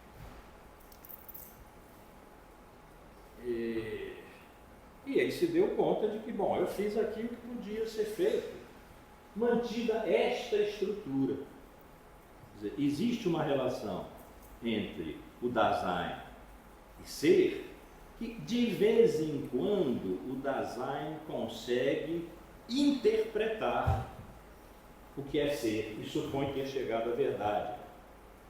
Mas entende isso como se ser, finalmente, esgotado de tanto se subtrair, se entregasse. E aí pode se entregar como natureza, pode se entregar como história, como Deus, como razão, né? Como sujeito, objeto. Entregou-se ao longo da história de diversas maneiras e nós, humanos, né, ficamos felizes por finalmente saber o que é ser. Isso são épocas, isso é historial, isso não é metafisicamente verdadeiro. Foi pensado assim em cada época. É claro que para os medievais, ser é Deus, como pode não ser? E que para Descartes, século XIII, ser é sujeito. E aliás, não sujeito qualquer um, sujeito que sou eu. 00375055991, o sujeito é um CPF. Né? Depois se deduzem coisas em relação às outras pessoas que se semelham serem sujeitos e vai se descobrir se é o mesmo. Que bom. Né? Mas a certeza fundamental de Descartes, que está na segunda meditação metafísica, é de que eu sou, eu existo, senão eu não podia ser enganado. E eu duvido de tudo porque eu posso ser enganado. Eu só posso ser enganado se eu existir. E daí, afinal, vem, no discurso do método, a famosa penso logo existo. Então, ele tem certeza do que quer ser. É sujeito. Tudo passa por aí. Os universais, tudo passa por aí. Sujeito. Então, as épocas, vou botar aqui, época, vou botar como Heidegger, epocal, historial, o destino do ser, Geschick, destino, envio, a remessa, como quem manda uma carta e o destinatário está louco para receber e não recebeu e de repente chega. Esse é o feito das grandes escolas e dos grandes pensadores, né? Filósofos.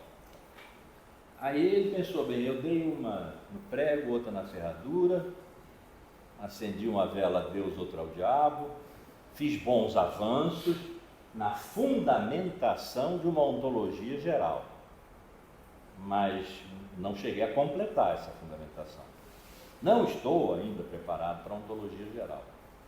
Então, quem sabe não será que ser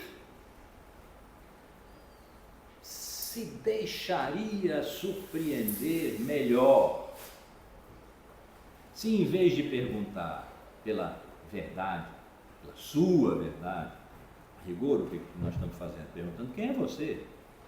Porque se eu souber quem é você, eu sei quem sou eu. E se eu não souber quem é você, eu corro o risco de descobrir um dia que não sou. Bom, os divãs dos psicanalistas estão cheios de gente que, sem saber que estava perguntando o que é ser, descobrem que não são e vão lá perguntar quem sou eu. E o analista, que é o suposto saber, não pode responder. Não, o pessoal está numa encrenca. Então, se eu deslocar da estrutura de pergunta e resposta, você ainda está aqui com muitas saídas, né? Ainda está aqui, e apelar para os afectos, o encontro, a batida, que a filosofia, raríssimas exceções, Spinoza do século XVII, Nietzsche, spinozianamente um bocado no século XIX, um pouquinho no século III, II a.C., os estoicos e epicuristas, um pouquinho. Mas, em geral, os afetos foram violentamente rejeitados pela filosofia em benefício da razão. Porque os afetos vêm pelo corpo. O corpo afoga a alma de demandas de todo tipo Sócrates disse, se o que Platão escreveu sobre Sócrates é verdade, que o corpo é o túmulo da alma. É pelo corpo que vêm as sensações, os desejos, sexo, fome, sede, ter um teto sobre a cabeça, enfim, todas as demandas provém do corpo. Isso é que afeta, é que bate, é que esbarra. E a alma, coitada, tem que obedecer. E no que obedece se esquece. Se esquece do que já soube. Já soube o que eram as ideias supremas, praticamente já soube o que é ser, não sabe mais. Tem que aprender, tem que se lembrar. Se lembrar. A teoria do conhecimento de Platão é uma teoria da reminiscência. Joga com a memória, porque a alma sabe, mas esqueceu. A gente só se esquece do que sabe. Então tem que ir atrás de se lembrar do que sabe, mas esqueceu. Culpa do corpo. Então agora vem Heidegger e diz: vamos pelos afetos. Pela razão não deu certo, a filosofia toda correu pela razão. E eu estou fazendo aqui uns deslocamentos interessantes. A transcendência não é razão. A existência não é razão.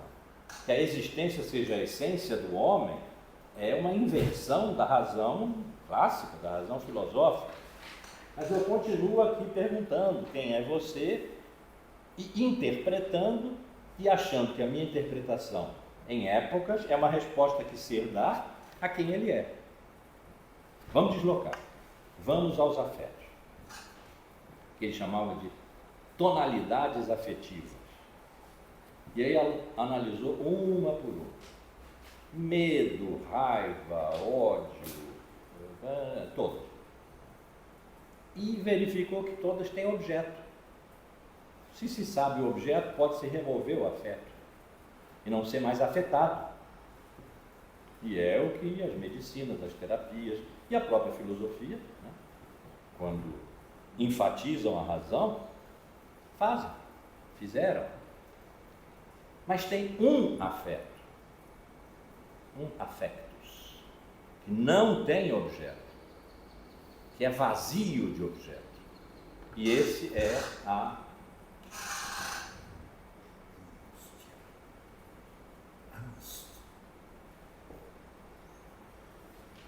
angústia. Qual é a experiência que se faz na angústia? Se é o Dasein, né? Tiraram daí uma psicoterapia existencial, ok, mas aqui é Heidegger. Então, o que Dasein, na sua ânsia de ser, experimenta na angústia?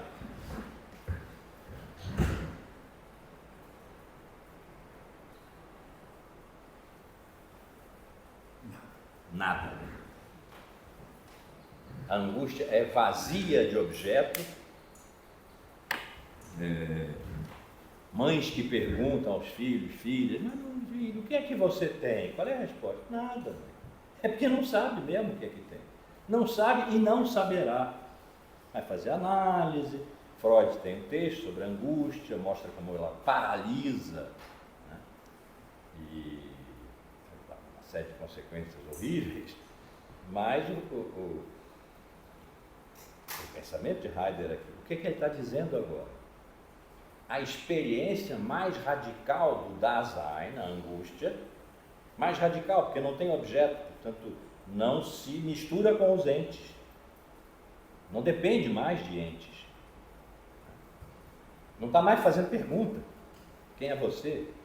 Está fazendo experiência de si no vazio dessa experiência. Isso parece uma coisa oriental. Não por acaso Heidegger foi chamado o oriental do Ocidente. O que é que a angústia revela? Nada. O que é ser, então?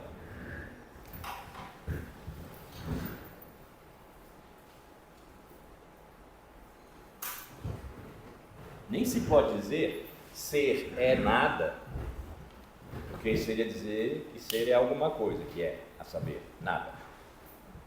Neste sentido, é preciso, necessário, legítimo dizer que ser não é. O que é ente. Todo ente é alguma coisa, essa coisa é sua essência. Isso foi o que a filosofia fez o tempo todo. E ser é? Não. Ser não é porque não é nada de ente. Não é nenhuma coisa que seja uma coisa. Não é algo que seja um qualquer algo. É, do ponto de vista dos entes, que é o ponto de vista da filosofia, nada. Então aí ele deu um grande passo. E parou. Porque haveria um terceiro movimento em Ser e Tempo. Ser e Tempo é de 1926, 27. Vai fazer 100 anos daqui a pouco. Olha que livraço. Um terceiro movimento que seria a inversão do título do livro, Tempo e Ser. Colocar ser na dimensão da temporalidade, que a gente vai ver lá sobre a essência da verdade. Não, alguma coisa que eu vou apresentar a vocês antes sobre a essência da verdade, que eu já esqueci o que é. Acho que é ela mesmo. Ela mesmo. Porque no fim ela fica brava, né? Está no fim. Tempo e Ser ele não conseguiu escrever. Não tinha condições. Quando ele diz, não estou preparado para uma ontologia geral, ele já deu um avanço fenomenal.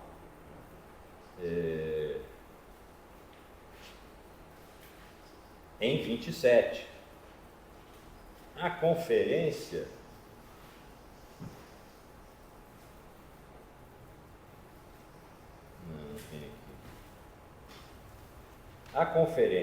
Tempo e Ser é de 1957, uma coisa assim, um bocado de tempo depois. Se fosse 57 seriam 30 anos, acho que é menos, 52, 53. E aí, essa conferência foi esperadíssima, porque era a terceira parte de Ser e Tempo. Todos os filósofos da Europa praticamente foram lá. E foi uma coisa tão pesada, e foi um revirão no pensamento de Heidegger, que fez-se em seguida um seminário, com 6 sessões, para entender essa conferência. E foi feito um protocolo de leitura da conferência Tempo e Ser, resultante dessas 6 sessões, que Heidegger, com algumas alterações, endossou. O que é extraordinário em Tempo e Ser? É que apagar aqui.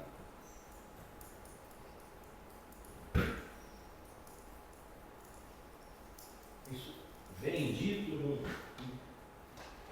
pequeno, não chega a ser um prefácio, é uma notazinha introdutória, em que ele diz, como se fosse assim, bom, agora chegou o momento, agora trata-se de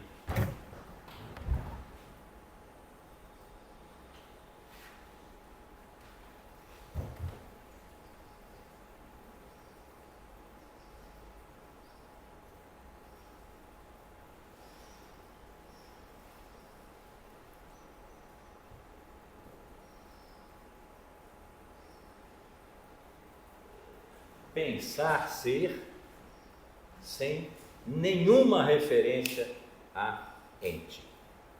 É como se ele agora estivesse dizendo, ok, lá em Ser e Tempo eu não consegui essa terceira parte, eu não sabia que a terceira parte teria este objetivo e direção e justificativa, mas de lá para cá eu vivi e pensei. Inclusive compreendi que na superação da metafísica a gente deve abandonar. Deixemos a metafísica a si própria. Ela dá conta, dá cabo de si mesma.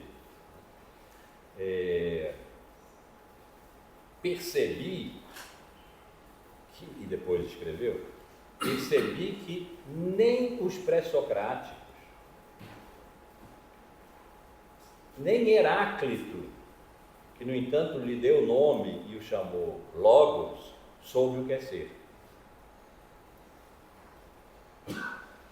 Agora no mato sem cachorro.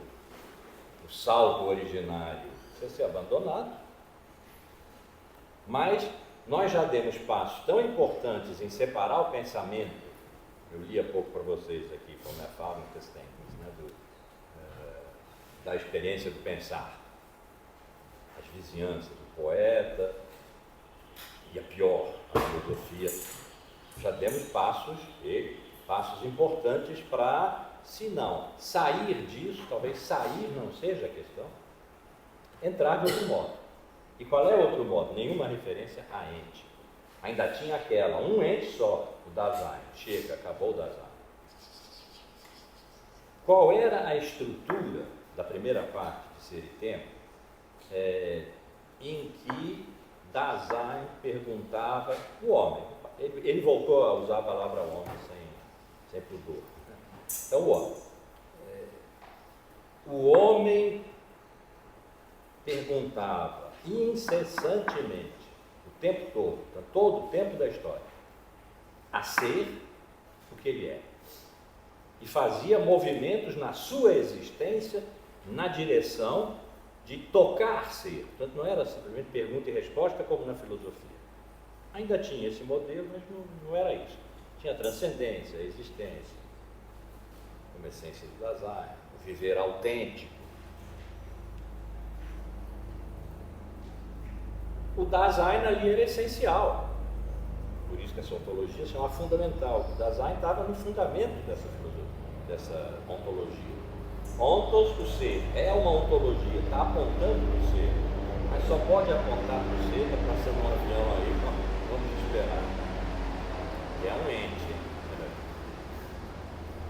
Um ente voador, mas não é um pássaro, tem que tanto outra essência. Isso é a filosofia. O Dasein, o homem, era fundamental, porque sem ele a questão de ser não podia ser colocada. E aí o pensamento acabava. Então, para uma ontologia fundamental, ontologia, atenção aos seres e tal, querendo chegar lá, em uma ontologia geral, precisa de Dasein, precisa de ente, mas precisa desse. Agora, já é possível pensar ser sem nenhuma referência a ente, sai de cena Dasein. Qual era a estrutura, essa vertical, né? Botar horizontal agora, mas só por uma questão de conveniência, porque eu me dei conta de que o pessoal aqui da câmera, do YouTube, passou esse tempo todo sem ver minha cabeça. A estrutura mais ou menos era, aí eu digo agora, mais ou menos, porque mais ou menos a partir daqui, o que eu vou dizer é minha interpretação de muitas leituras de Heidegger. Não é só de tempo e ser, não é só da essência da verdade,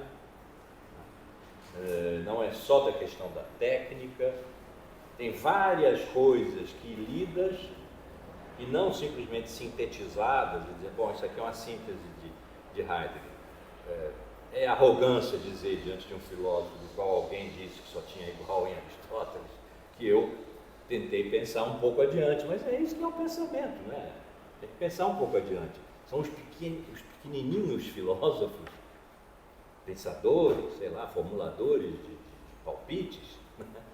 Que Marx ensinou isso, pela acumulação quantitativa, permitem que alguém gigantesco faça um salto qualitativo. Então, uma pequena pedrinha ali está no que eu vou dizer agora e que suponho que os heideggerianos, assim, muito de carteirinha, muito ao pé da letra, não endossem.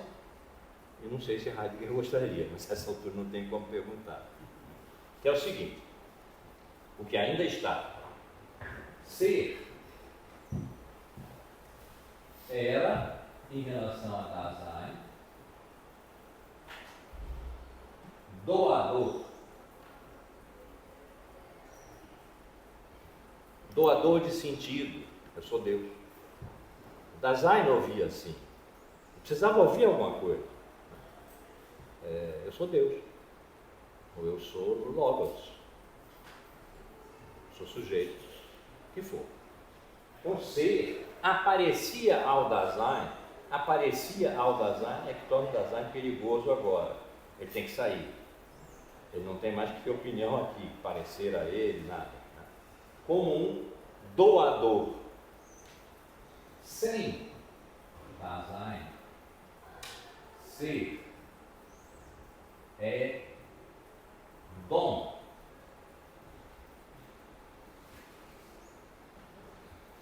Em alemão, es gibt, e esse gibt aqui, esse geben, esse verbo geben, é muito rico, não é simplesmente dar. Né? Es gibt sein. Dá-se ser, a gente traduz em português. Mas dá-se ser, esse se, é uma partícula passivadora. Isso aqui é uma voz passiva sintética. Ser é dado. Né? Dá-se ser. Em es gibt sein, es é sujeito. Es dá ser. Ser é, portanto, um dom de es. Em inglês talvez se dissesse it, mas não teria o mesmo charme. Né? Es é uma palavra forte em alemão. Quando Freud diz wo ich bin soll es sein, onde eu sou, isso é como os franceses traduzem, deve ser, que é o inconsciente. Es é o inconsciente. Então é uma palavra que tem uma grande potência na língua alemã e muito difícil de traduzir para uma língua que não tem neutro. É um neutro, essa, que não tem neutro. Então, dá-se ser é como nós dizemos. Esse se, volto a dizer, é uma partícula passivadora. Essa frase não tem sujeito, dá-se ser. Mas em alemão, es gibt sein.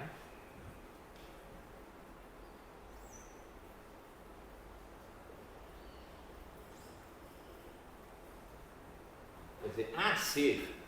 Mas, de novo, a é ser sujeito. Então, es é sujeito de doação do dom. É sujeito de haver ser. Ser e tempo, tempo e ser. Eu vou apresentar esse texto também, mas no momento a gente está tratando de ser, então basta, porque vai enrolar demais. A quádrupla estrutura de tempo nesse texto, tempo e ser, né? Chama-se porreção. E até eu conseguir explicar essa palavra vai levar uma aula. Então esquece tempo por enquanto, é de ser que se trata. Es. E agora é que entra a minha interpretação, na qual eu ponho muitas fichas. Né? Mas não está assim em lugar nenhum. Foi pegada aqui, ali, acolá, junta. Esse coisinha que eu li aqui, por exemplo, a proximidade mais horrível é o filosofar, a proximidade mais benévola é o poeta que canta. Entra aí, o já só um Deus poderá salvar-nos, entra aí, entra um bocado de coisa. Mas o resumo da ópera em português é que es, que dá a ser, que oferta a ser, no sentido mais amplo do termo agora. É como a gente ouvir um pré-socrático dizendo: tudo é, nada não é. Tudo é inclui nós, mas nós não somos mais aquele único ente a cujo modo de ser pertence. Nós estamos com as formigas, as pedras e os deuses. Então, es oferta-se, dá-se a tudo que é, e como nada não é, dá ser a tudo. E o que é essa? Essa pergunta não pode ser feita. Porque tão logo feita, ela está respondida por ser. É uma pergunta que usa o verbo ser. É a pergunta metafísica, aponta para essa e pergunta: você quem é? Que eu não conhecia. Então essa pergunta não pode ser feita. Es, portanto, é um mistério.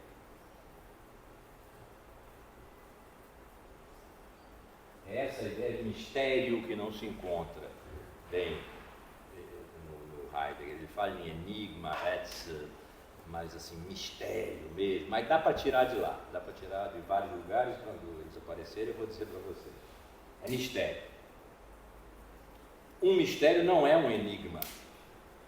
Enigmas, os detetives decifram. É só coletar um número suficiente de sinais, de sintomas. Né? Estamos agora com o enigma de quem matou Marielle. Tem uma denúncia.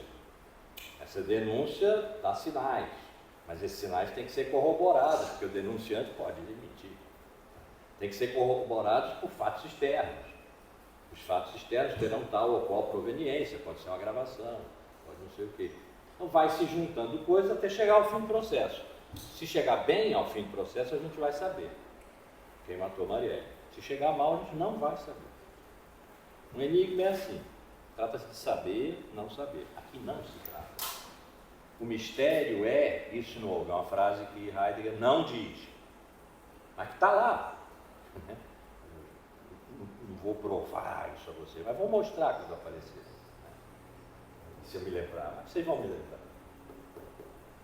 O mistério é impenetrável pelo pensamento e pela linguagem. Não é pela filosofia, que é a vizinhança pior do pensamento, que é confusa, que é aquilo. Nem é o pensamento que pensa contra si mesmo e tal, não. O pensamento é a linguagem. Quase eu ia dizendo, e aí é um truque estilístico, né? Humano. O pensamento e a linguagem humanas, pronto, eu disse. Não tem condições de penetrar o mistério. O mistério é inefável, ele não se diz nem se pensa. Mas, de novo, essa consequência ele não tira nos textos, mas está na obra dele a partir de um momento o tempo inteiro. O poeta, aquela vizinhança benévola, o poeta que canta, é capaz de viver, não vou botar aqui uma seta de determinação, é capaz de viver nas imediações do mistério, porque ele não tem nenhum desejo de se precipitar para respostas. O que o cientista tem, o filósofo também, e a rigor o pensamento que pensa contra si mesmo, ele quer ir nos pré-socráticos, ele quer uma resposta, ele quer chegar no originário. O poeta não pede respostas, ele se encanta na serenidade, Gelassenheit, no abandono de si, esse ensaio Serenidade, se vocês tiverem condições. Eu não vou trazer para cá, porque já estou entupindo esse curso de... Mas leiam, é lindo. Tem um outro texto que se chama Poeticamente o Homem Habita, e aí a questão da habitação, do ethos, do habitar a terra, poeticamente. Então, tem vários sinais em Heidegger que permitem dizer, como Nietzsche já tinha feito também, quando ele disse, eu preciso da arte para não morrer da verdade. Entregar ao poeta que canta. Ele tem a capacidade de conviver com o mistério, não precisa resolver. É do mistério que provém a sua, isso que a gente ainda chama até hoje, inspiração, mas não existe mais, mas se chama assim, né? Inspiração. Tem uns versos de Hölderlin, que era o poeta irmão, né, de Heidegger. Esse não é um para ser pensado pela história da literatura, esse pensou. Que diz, vai aparecer quando eu trouxer para cá a questão da técnica, de onde provém o perigo, daí também emerge o que salva. Daí também provém a salvação. E isso só o poeta tem. O que salva, a salvação, a gente vai ver um pouco mais adiante. Então ele está entregando para o poeta. É o poeta que é capaz de pensar. Sim, a filosofia acabou, sim, nós somos capazes de continuar pensando, já não é tanto porque os pré-socráticos pensaram a questão de ser antes de os filósofos a terem esquecido, mas sim, nós temos que estar atentos a eles, mas eles também não souberam. Então é preciso não saber. Quem sabe isso seja um retorno que Heidegger não pensou e talvez não estivesse de acordo com o que eu vou dizer agora. Não estaria. A Sócrates, é preciso não saber. Só não sabendo é preciso pensar. E o poeta não sabe. A dimensão dele não é saber. A dimensão dele é cantar. Ele é a cigarra. Os outros todos que a gente falou até agora são a formiga. As formigas. Mais uma Eu ia dizer pergunta. acabou, mas até pega o... Mais uma pergunta.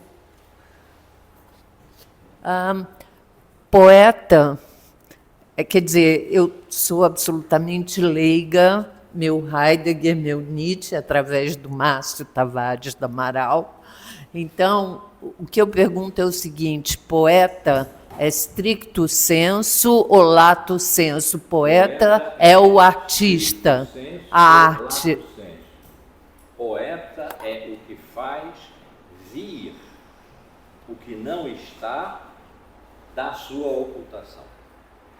Então, todo criador, nesse sentido, é poeta. Inclusive Deus. Na tradução grega da Bíblia judaica, onde está escrito Deus é o criador do mundo, é Theos poeta cosmos. Deus é o poeta do cosmos, é o criador. Então, criador é aquele que faz aparecer, que deixa vir. E nós vamos ver também que é um sentido de verdade, o sentido mais radical de verdade é que ele conseguiu chegar. Aqui nós conseguimos chegar por ele. Então, poeta é o que cria, não é o que sabe, não é o que conhece, não é o que pensa, embora pensar e criar agora vão estar numa relação de mútua correspondência, mas não de sinonímia. Então está entregue ao poeta. E na próxima aula, acabei, né? Acabei. Acabei o que eu queria apresentar. O Heidegger, coitado, em 2 aulas está aqui. Primeira, segunda e terceira partes do ser e tempo e ser. Nós vamos ver que no meio teve muita coisa, a carta sobre o humanismo, em que ele respondeu a um tradutor, um bom tradutor francês dele, Jean Beaufret, se ainda fazia sentido falar de homem e de humanismo. A resposta é fabulosa e os Deus ou os deuses entram aí também. A experiência de pensar, a questão da técnica, vai entrar muita coisa aqui porque Heidegger não é, como os grandes filósofos não são, né, um filósofo que a gente possa conhecer lendo um livro, o melhor livro dele. Não dá. Então temos que ciscar aqui e ali, está sendo muito bom preparar esse curso aqui.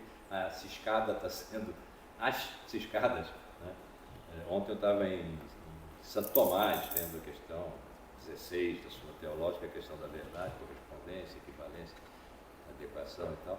Está sendo muito bom, mas a gente tem que ciscar muito para um pensador do tamanho dele. E mesmo assim, eu vou sair daqui devendo demais. Por isso é que talvez eu tenha mais outro, quem sabe mais outro.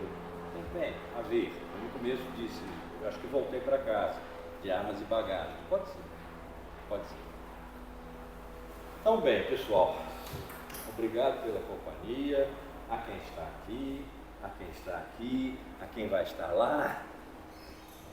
E na quarta que vem, que é dia 3, quarta que vem, dia 3, nós nos encontramos de novo e aí vamos conversar um pouco sobre essa fabulosa entrevista que ele deu e pediu que só fosse publicado depois da morte dele e que tem esse título que é mais do que intrigante: Já só um Deus nos poderá salvar. está no contexto da técnica, do mundo como técnica, depois a gente vai ver a questão da técnica, tudo bem, mas entrou Deus aí, como entrou na carta sobre o humanismo, e Heidegger levou a vida inteira dizendo que Deus era menor que ser, porque Deus é um ente, ele tem essência, ele faz coisas, ele é causa de efeitos. Ser não. Claro, ele estava pensando ser numa dimensão que ele supunha ser dos pré-socráticos. Para os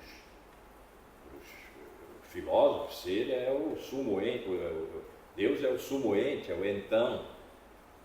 Pensou-se mesmo que era uma prova suficiente, era chamada prova ontológica da existência de Deus, compreender que não há nenhum ente maior do que ele. E, consequentemente, ele é. Consequentemente, não. Porque estava pensando na dimensão dos entes. E o que Heidegger disse sempre foi, não, ser é mais. E agora ele fala de Deus e os deuses. Deus e os deuses. Então, vamos dar uma entrada por aí, porque assim como aquela carta do Nietzsche, o buraco pelo qual se possa chegar ao algo, essa aqui vai ficar suspensa sobre o curso como um mistério a pensar, a ver. Nada, Pablo. O que há para pensar, das zu denken, o digno de ser pensado. O digno de ser pensado para mim é o real e a verdade, que ele chamava ser, mas parece que puxaram o nosso tapete. Sim ou não, mas que certamente hoje nós somos a parte fraca nessa briga, somos, e não podemos sair dela chutando abaixo da cintura. Então, também aqui a gente está fazendo um esforço de reaprender a pensar. Se der certo, e mesmo se não der certo, já terá sido uma coisa formidável. Além do fato de ter ficado um semestre aqui com vocês, que é uma das coisas que move a alegria da minha vida. Então,